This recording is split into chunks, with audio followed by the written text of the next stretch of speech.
दिव्यवाणी तेरी अमृतवाणी प्रभु। दिव्यवाणी तेरी अमृतवाणी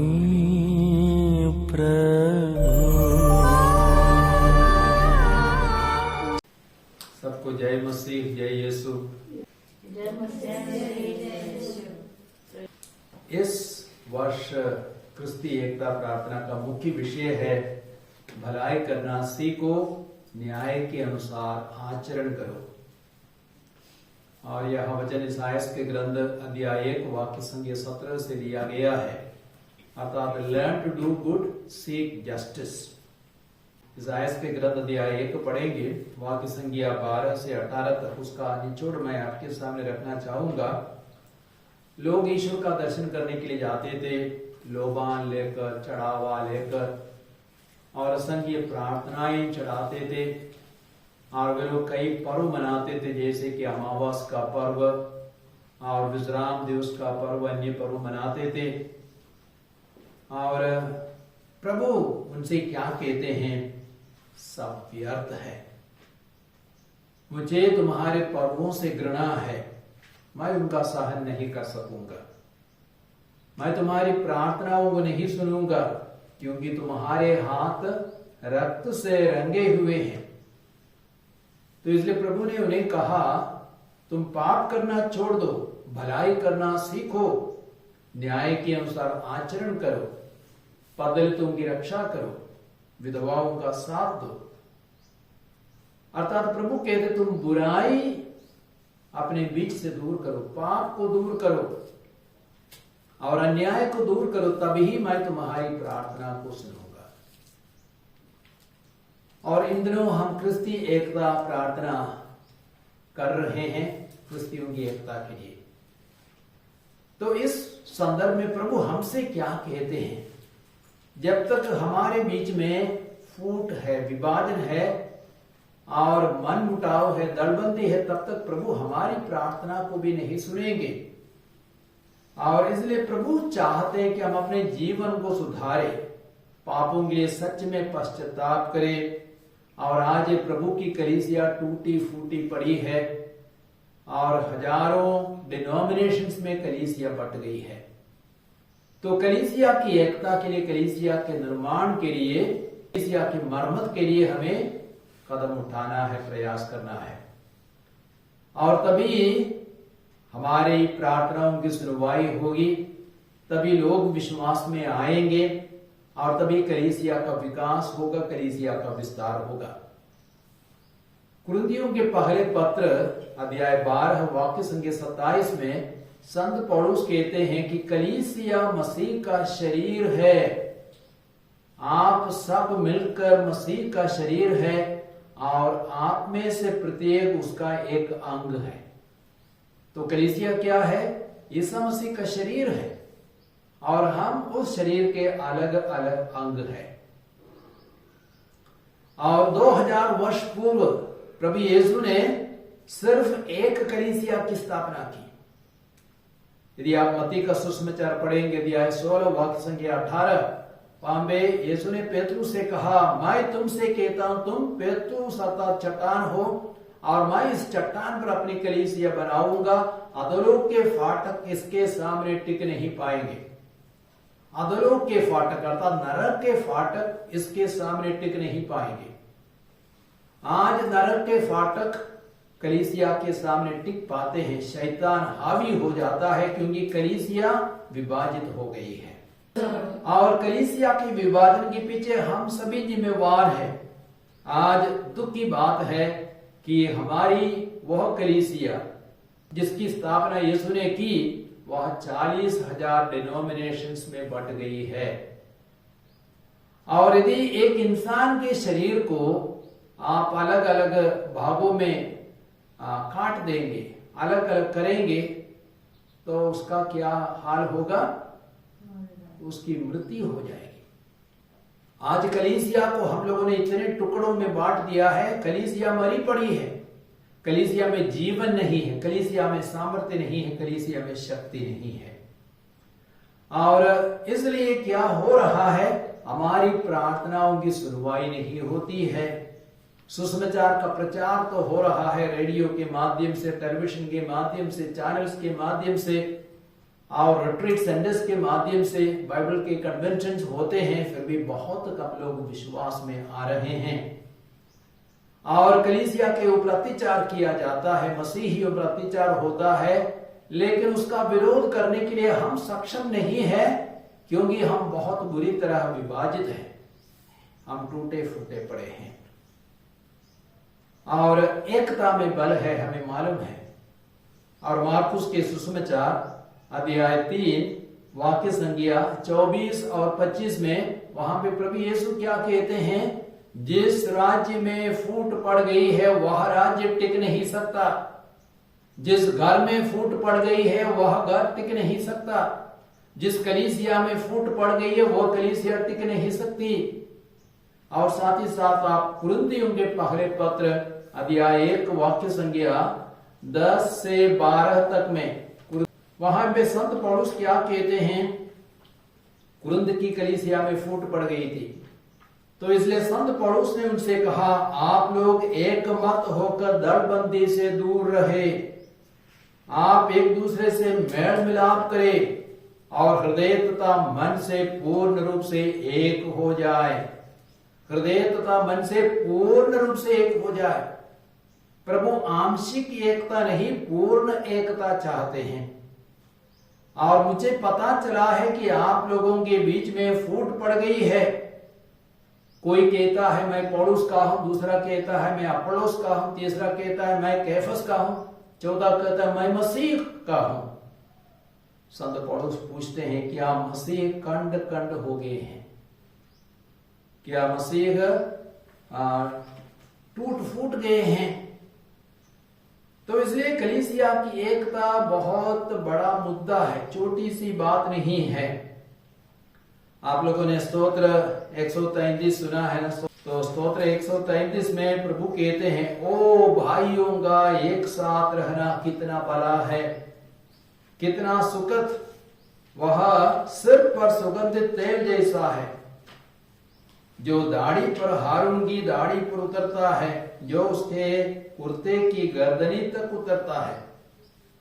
तो भाइयों का एक साथ रहना वह इतना सुंदर है, इतना सुखद है। और तेल कहां माला जाता है? सिर पर। सिर के लिए, बाल के लिए तेल का इस्तेमाल होता है, लेकिन इतना अधिक तेल है कि वह कहां पे उतरता है? हारून की दाढ़ी पर उतरता है, और वहां पर भी नहीं रुकता है, कुर्ते की गर्दनी तक उतरता है। इसका मतलब सिर्फ पर्याप्त तेल नहीं है, उससे भी अधिक तेल है, तेल की मात्रा इतनी अधिक है। तो वह तेल पवित्र आत्मा के अभिषेक का चिन्ह है। कलीसिया में जब एकता आएगी, पवित्र आत्मा का इतना जबरदस्त अभिषेक कलीसिया पर उतरेगा। कम्युनिटी में एकता आएगी, पवित्र आत्मा का सुंदर अभिषेक कम्युनिटी में आएगा। घर में एकता रहेगी, घर पर पवित्र आत्मा का सुंदर अभिषेक रहेगा। और सिर्फ पर्याप्त मात्रा में नहीं, जरूरत से भी अधिक अभिषेक। आज कलीसिया में अभिषेक की कमी है, पवित्र आत्मा के अभिषेक, सामर्थ्य और शक्ति की कमी है, क्योंकि कलीसिया टूटी फूटी पड़ी है। आज चिन्ह चमत्कार नहीं होते जैसे प्रारंभिक कलीसिया में चिन्ह चमत्कार होते थे। किसी किसी जगहों में कोई कोई चिन्ह चमत्कार होता होगा, लेकिन जैसे प्रारंभिक कलीसिया में चिन्ह चमत्कार होते थे, यीशु के समय, प्रेरितों के समय कितने सारे चिन्ह चमत्कार होते थे, ऐसा आज नहीं होता, क्योंकि अभिषेक घट गया है। पवित्र आत्मा का सामर्थ्य अभी बहुत कम हो गया है। और आगे भजनकार क्या कहते हैं, वह हर्मोन पर्वत की ओस जैसा है, जो सियोन के पर्वतों पर उतरती है। प्रभु वहां अपना आशीर्वाद प्रदान करता है, सदा सर्वदा बने रहने वाला जीवन। यह हर्मोन पर्वत बहुत ऊंचा पर्वत है, और मैंने पाया कि वह 2814 मीटर ऊंचा है, अर्थात 2814 मीटर ऊंचा है। बहुत ऊंचा पर्वत, 9000 फीट से भी ऊंचा है। और ये जो सियोन पर्वत है वह मात्र 765 मीटर ऊंचा है। तो उतने ऊंचे पर्वत से, ऊंचे हर्मोन पर्वत से सियोन पर्वत पर ओस उतरती है। इसका मतलब ओस की मात्रा भी सिर्फ पर्याप्त नहीं, उससे भी बहुत अधिक, बहुत ऊंचाई से नीचे तक ओस उतरती है। और वो ओस क्या है? जीवन का प्रतीक है, आशीष का प्रतीक है। जहां ओस है, पेड़ पौधों में जीवन आ जाता है। तो यदि एकता है तो वहां जीवन है, वहां समृद्धि है, वहां आशीर्वाद है। लेकिन जहां फूट है, जहां विभाजन है, वहां जीवन नहीं, वहां सामर्थ्य नहीं, वहां शक्ति नहीं, वहां आशीष नहीं, आशीर्वाद नहीं। तो भाइयों का एक साथ रहना कितना सुखद है, कितना भला है। तो कलीसिया एकता में यदि आ जाएगी, उस कलीसिया में पवित्र आत्मा का इतना जबरदस्त अभिषेक उतरेगा और उस कलीसिया में इतना जीवन होगा, इतनी समृद्धि होगी। और कलीसिया को देकर हिंदू, मुस्लिम, बौद्ध, सिख सभी कोई उसमें प्रवेश करेंगे। आज हम जितने भी प्रचार क्यों न करें, अन्य धर्मावलंबी विश्वास नहीं करेंगे, कलीसिया में नहीं आएंगे। और आज प्रचार की कोई कमी नहीं है। टेलीविजन के माध्यम से, कन्वेंशन के माध्यम से प्रचार तो हो रहा है, लेकिन फिर भी बहुत कम लोग विश्वास में आ रहे हैं, क्योंकि कलीसिया में वह अभिषेक नहीं है, क्योंकि कलीसिया टूटी फूटी पड़ी है। और यूहन्ना के सुसमाचार अध्याय 17 वाक्य संख्या 21 से 23, आप लोग बार बार उस वचन को सुनते हैं। महापुरोहित यीशु की प्रार्थना, हे पिता, सबके सब एक हो जाए, जैसे आप मुझ में, मैं आप में, सब हम में एक हो जाए, ताकि संसार यह विश्वास करे कि आपने मुझे भेजा है। तो संसार तब तक यीशु मसीह में विश्वास नहीं करेंगे जब तक कलीसिया में एकता नहीं आएगी। यदि कलीसिया में एकता आएगी, मेल मिलाप आएगा, तो संसार, अन्य धर्मावलंबी यूं ही यीशु में विश्वास करेंगे। तो आज सुसमाचार प्रचार में सबसे बड़ी बाधा कलीसिया का विभाजन है, कलीसिया की फूट है। तो इसलिए इस विभाजन को दूर करने के लिए, फूट को दूर करने के लिए हमें बहुत अधिक प्रयास करने की आवश्यकता है। और यह भी एक दुख की बात है, एकता की प्रार्थना होती है, लेकिन कितने लोग उसमें रुचि लेते हैं। कितने पुरोहित आते हैं, कितने धर्म बहनें आती है, कितने पास्टर्स आते हैं, कितने लोक धर्मी आते हैं। वे किसको बहुत ही छोटा सा मुद्दा समझते हैं। यह छोटा सा मुद्दा नहीं, एक बहुत बड़ा मुद्दा है। कलीसिया का निर्माण करना, कलीसिया की मरम्मत करना और कलीसिया को एकता में आगे बढ़ाना एक बहुत बड़ी बात है। एफेसियों के पत्र अध्याय 4 वाक्य संख्या 2 से 6 तक में वहां संत पौलुस कहते हैं, आप पूर्ण रूप से विनम्र बने और सौम्य बने, सहनशील बने, प्रेम से एक दूसरे को सहन करे, एक सूत्र में बंध कर उस एकता को बनाए रखने का प्रयत्न करते रहे। तो एकता कैसे आएगी? जहां विनम्रता है, जहां प्रेम है, वहीं एकता आएगी। जहां अहम है, घमंड है, वहां फूट, विभाजन आएगा। तो हमें विनम्रता की आवश्यकता है, प्रेम की आवश्यकता है एकता में लाने के लिए। और आगे संत पौलुस कहते हैं, क्योंकि एक ही शरीर है, एक ही आत्मा, एक ही आशा, एक ही प्रभु, एक ही विश्वास, एक ही बपतिस्मा, एक ही ईश्वर, जो सबों का पिता, सबके ऊपर, सबके साथ, सब में व्याप्त है। अर्थात एकता के 7 कारण, 7 मुख्य स्रोत यहां पे दिए गए हैं। वे क्या क्या है? एक ही शरीर, और शरीर मतलब एक ही चर्च। अभी तो अलग अलग शरीर हो गया, क्योंकि उस एक ही चर्च को हम नहीं देखते, लेकिन उस एक ही चर्च को विभाजित किया है। तो संत पौलुस कहते एक ही शरीर, एक ही आत्मा, पवित्र आत्मा, एक ही आशा, आनंद जीवन की आशा, और एक ही प्रभु अर्थात यीशु मसीह, एक ही विश्वास। आज एक ही विश्वास नहीं है, अलग अलग विश्वास है, अलग अलग कलीसियाओं के अलग अलग विश्वास है और बाइबल को लेकर के अलग अलग धारणाएं हैं। कैथोलिक चर्च मानती है कि बाइबल में 73 किताबें हैं, लेकिन प्रोटेस्टेंट चर्च क्या मानती है? बाइबल में सिर्फ 66 किताबें हैं। ऑर्थोडॉक्स चर्च मानती है 73 से भी अधिक किताबें हैं। तो बाइबल को लेकर भी फूट है और संस्कारों को लेकर एकता नहीं। कैथोलिक कलीसिया मानती है 7 संस्कार है, अन्य कलीसिया मानती है 2 संस्कार या 3 संस्कार है। और कई बातों को लेकर, विश्वास की बातों को लेकर एकता नहीं है। तो विश्वास में एक बनना है, तभी पूर्ण एकता आ सकती है। और यूहन्ना के सुसमाचार अध्याय 10 वाक्य संख्या 16 में प्रभु यीशु क्या कहते हैं? मेरी भेड़ें मेरी आवाज सुनेंगी, तब एक झुंड होगा, एक ही गडेरिया होगा। तो कब एक झुंड और एक गडेरिया होंगे? जब प्रभु की भेड़ें प्रभु की आवाज को सुनेंगे। वर्तमान में हो सकता है हम अपनी अपनी आवाज को सुनते हैं या शैतान की आवाज को सुनते हैं।